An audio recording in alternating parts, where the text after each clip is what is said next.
Hey everybody, welcome back to the channel. Today I'd like to talk about the video games that I played in 2025. Now, video games have had a stigma around them.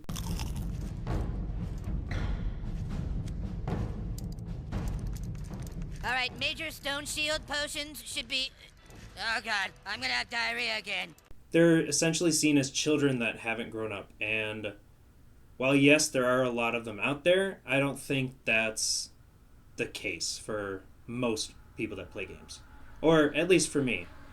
So, for me, video games are a way to challenge yourself mentally, somewhat physically. For me, the games that I play, they allow me to unwind a little bit after a long, stressful day.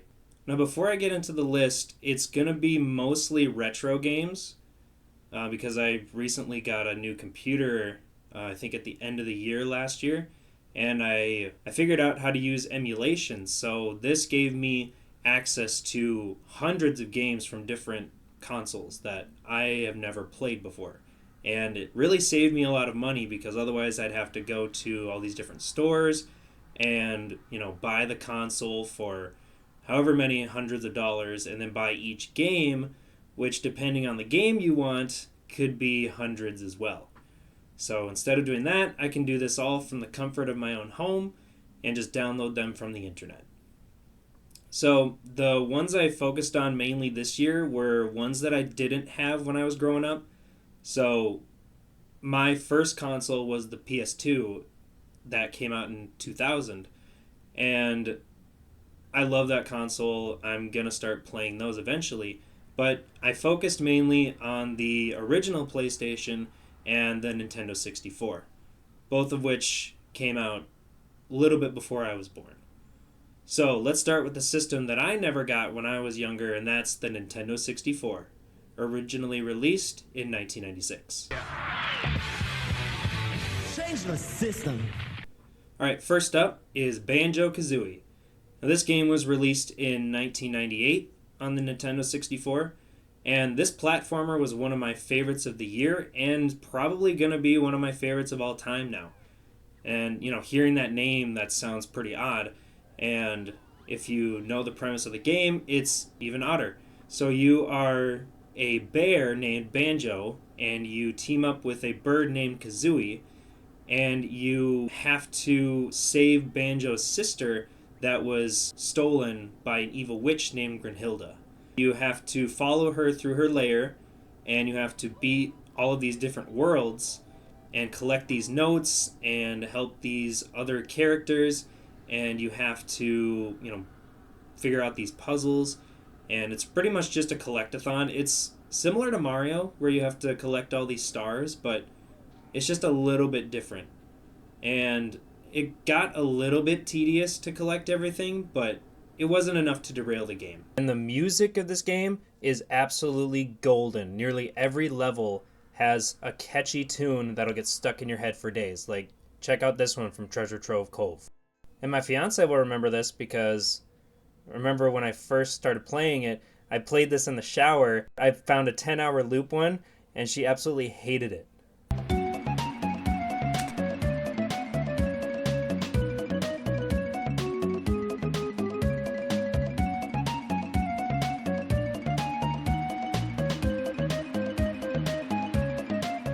And it's all kind of weird, a bear and a bird. But you know what? It works. It charmed me from the very beginning, and this is a game that I will remember for a long time. I give it a 9 out of 10. Up next is The Legend of Zelda: The Ocarina of Time. It was released in 1998 for the Nintendo 64, and I saw this game in a few different lists of the greatest games of all time, consistently being ranked number 1 or number 2, so naturally I had to see what the hype was. You start off in the game as young Link, who needs to rescue Princess Zelda when she's kidnapped by the monster Ganon. And Nintendo sure does like that plot, don't they?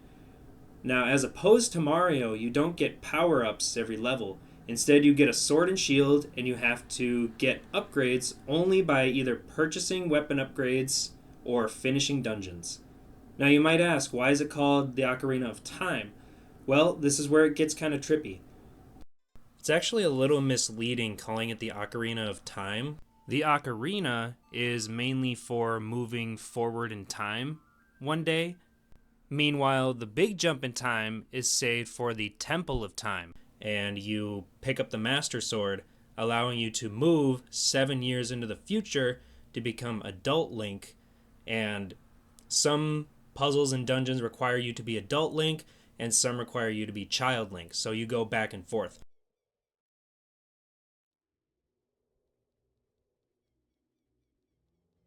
I did enjoy this one, but I will say it was harder than I was anticipating. As it being my first Zelda game, I was not used to playing through dungeons, much less in 3D. Especially where there's like hidden switches or where you have to shoot your arrow. And that kind of threw me off because I kept getting lost. But I started to understand it eventually, and it really helped boost my directions and puzzle solving skills. Like I said, gaming has its advantages. The only drawbacks I have for this game is that, first of all, the targeting system for enemies was a nightmare. You lock onto somebody, but that doesn't always guarantee that your attacks are going to work correctly. It also limits your ability to see the world around you, so if you have multiple enemies, you're kind of screwed. So I guess that makes it realistic, I guess. But the other issue I had with the targeting is that it just sometimes just didn't target anything. And it got really frustrating, especially when fighting enemies, when it just wouldn't target onto the enemy, so you had to just keep running around in circles, and hopefully you'd be able to target it again when you come back around. Another thing I wasn't really a fan of in the game was that every time you exit and then re-go into a room, all of your enemies respawn. So if you go through a room and you had a hard time beating everything that's in there, like there's the guys with swords and shields on the bottom, and then you got like the bats flying around trying to dive bomb your head. To have to go through that every time is a little annoying. I just feel like that if I already beat these guys once, why are they respawning? I feel like they should just be dead already. You know what I mean? But I tried to beat games without a guide, but I found that I would get lost a lot of times, and especially during the Water Temple. Don't get me started on the Water Temple. That one was way too tough, way too many things involved. I just didn't really appreciate it. And it's kind of the consensus online as well. But I just don't have time or the patience to spend 2 hours on a dungeon, another 30 minutes to figure out how I am supposed to beat this boss. I was way more interested in these side quests and exploring the world, like riding around on the horses and just overall exploration. The dungeons were just a little bit too much in my opinion. Now, with all that being said, once I understood how the dungeons and levels and how the controls all worked, I could not stop playing. I really did enjoy this game, and that caused me to play even more Zelda games, which are coming up. And also, the music in this one is top notch, just like Banjo-Kazooie. And the music, written by Koji Kondo, is the same man who wrote everything in Mario as well. Just listen to the Lost Woods theme. I love this one, and it's another one that I annoyed my fiance with a 10-hour version of.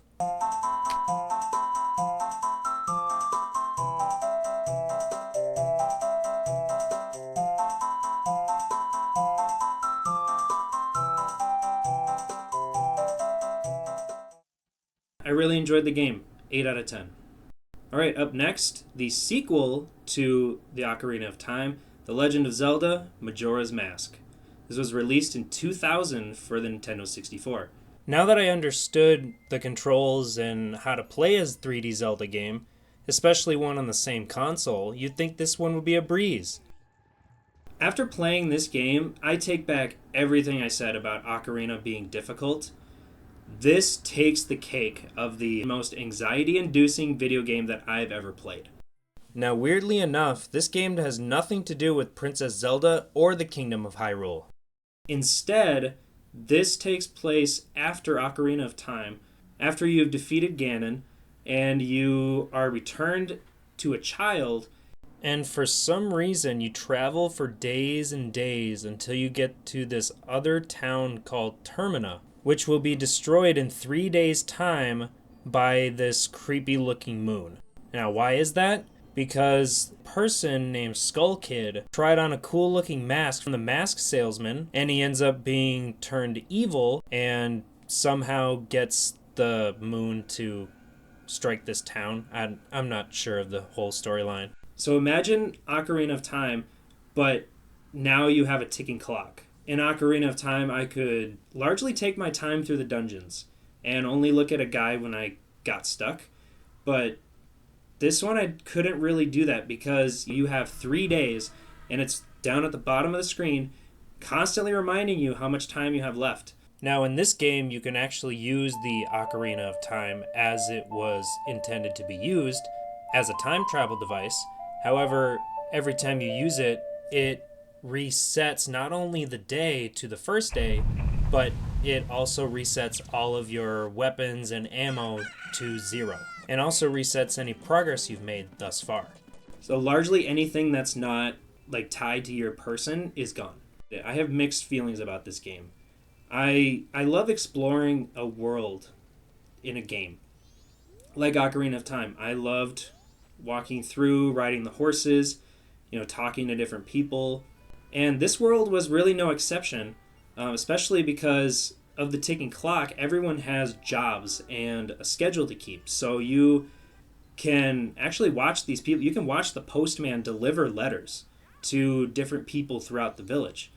And I thought that was cool. You can help these people, and then you can get these cool masks.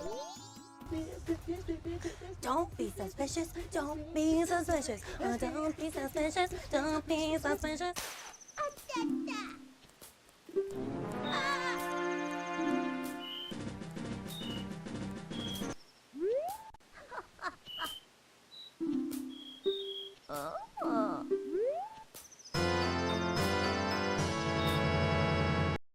And these masks do different things. Like one of my favorites and most useful was the bunny hood, because that allowed you to run faster.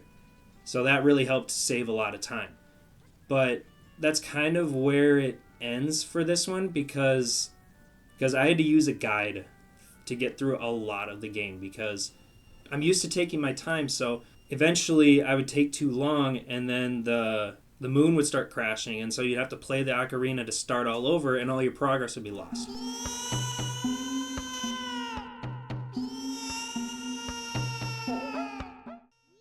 So I really got sick of that, and I started using a guide to at least get through the dungeons. I also used it to figure out how to get some of the masks. But I found out that most of my time throughout the game was playing the side quests, getting all of the masks, and avoiding the dungeons as much as possible. Which, I guess, one good point about it is that there's only 4 dungeons this time, instead of the 8 in Ocarina. And I really did enjoy it because they were shorter because of the time constraints. If they were any longer, I probably wouldn't have finished the game. Overall, I enjoyed it. I also hated it. All penalties offset. I give it a 6.5, maybe a 7 out of 10. Alright, up next is Pac-Man World, released in 1999 on the original PlayStation.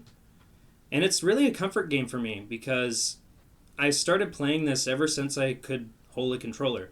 Pac-Man was always one of my favorites, especially to play with my mom when I was younger. We had the Namco Arcade, which had all the classics on them, and we would play that for hours, and it was a fun time. So you have to stop this robotic fake Pac-Man after he steals your family members and brings them to Ghost Island. And you have to bust them out by beating all the different levels. Collecting dots, solving mazes and puzzles and all that kind of stuff. I had never beaten it when I was younger, so I wanted to take another crack at it. And I finally got to some levels that I had never gotten to, like this creepy clown one. I had no idea that existed when I was younger. The only problem I had with the game is that since it's the original PlayStation, there's very little to no camera control, so sometimes it's kind of hard to judge where you're jumping, so you can easily fall off and have to restart, but other than that, it's fun, it's whimsical, especially the music. It's a straightforward platformer. It's fairly easy, making it suitable for anyone, even if you aren't good at gaming. I give it an 8 out of 10. Alright, next up is Spyro the Dragon, released 1998 on the original PlayStation. And I'd never played the PlayStation version before. I played the one that was on the Game Boy Advance. And really all you have to do throughout the game is collect gems and rescue the dragons from your world that were crystallized from Nasty Nork. I'll take that question. Nasty Nork is a simple creature. Simple! He has been contained in a remote world and is no threat to the Dragon Kingdom. No threat! Besides, he is ugly. That does it! Kinda justified. I loved it for its simple gameplay and its really low-key atmosphere. It's got really nice and chill music, and it's perfect for those sessions where you're just burnt out from the day and you want to play something to unwind, but you don't want anything too complicated. That's perfect for you. And it's perfect for beginners too. So if you ever want to, they do have the Reignited trilogy, which they took the 3 original games on the PlayStation and they brought it to, I think, PC, Nintendo Switch, and the PS4, which I also have. It's a good time. 8 out of 10.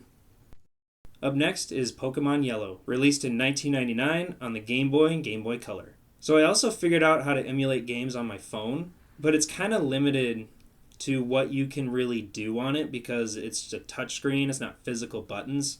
I first tried a Mario game on it, and that didn't go too well because when you try to press one button, you can accidentally press another.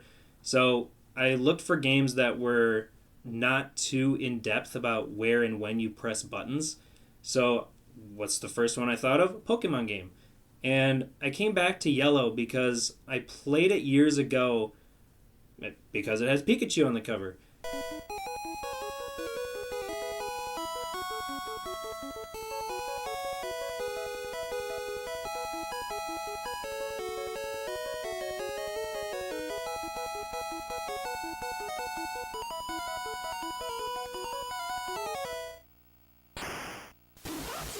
And it pretty much just follows the anime where, you wake up late and you go to get your starter, but, Charmander, Bulbasaur, and Squirtle, they're all taken. So you get to get Pikachu. And one of my favorite aspects of this game is that Pikachu actually follows you around. And you can go talk to him. And staying true to the anime, Pikachu doesn't really like you at the beginning. It's only after battling with him and leveling him up is when he actually starts to like you. That was what really brought this game together for me. The only con I have for this game, in like all Pokemon games, is that you kind of got to grind a lot to level up your Pokemon. It's Generation 1, so you don't have a lot of the cool moves you do in later generations. Like, for example, one of my favorite Pokemon, Geodude, he's a rock type, so he comes in pretty handy at the electric gym. And I thought that he would learn more rock type moves instead of just that one rock throw at level 16. So I got a little bit disappointed because all he would learn was normal type moves, and that really didn't help me when I needed it. They fixed that in later generations, but still, it's Gen 1, it's the original.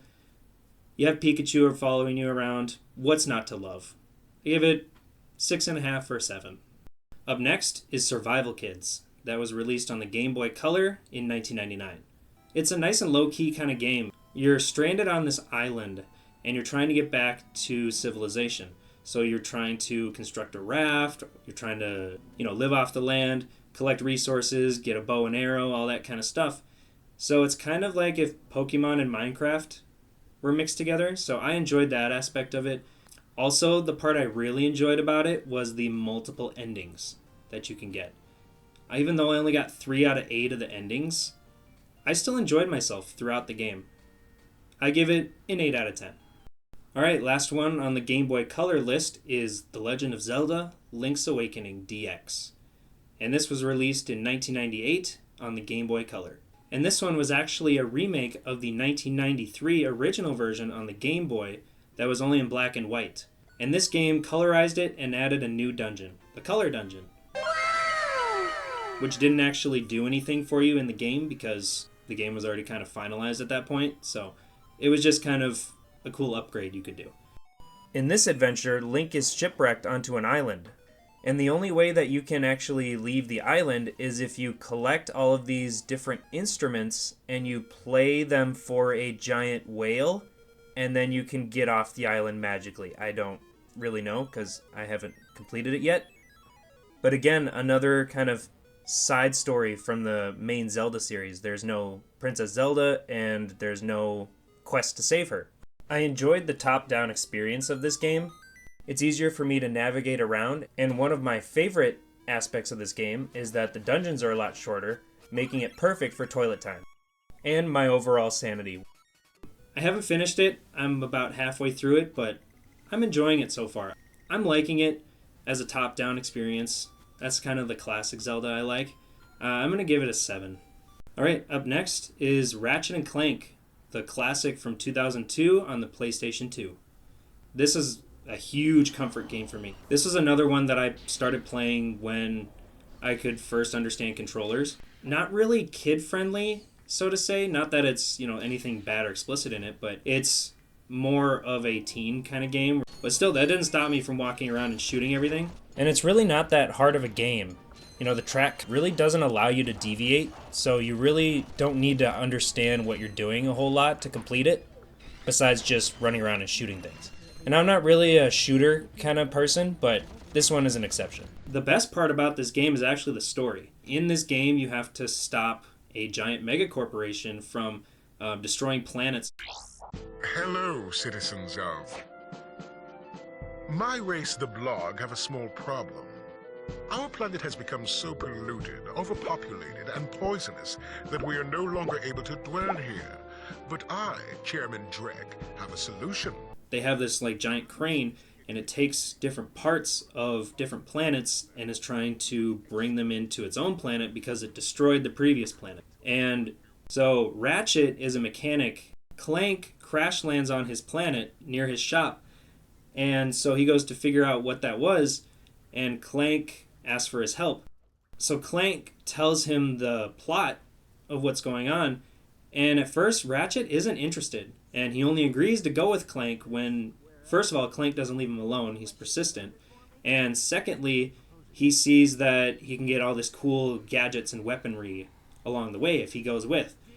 That's really unique because in most games, the hero is like, absolutely, I'll help you. They jump up at the occasion to help whoever needs help. But Ratchet keeps dragging his feet at every turn. There's this resort one. It's pretty much just like a giant Hawaii. And the only thing he's interested in is the oxygen mask, which allows him to breathe underwater and in outer space.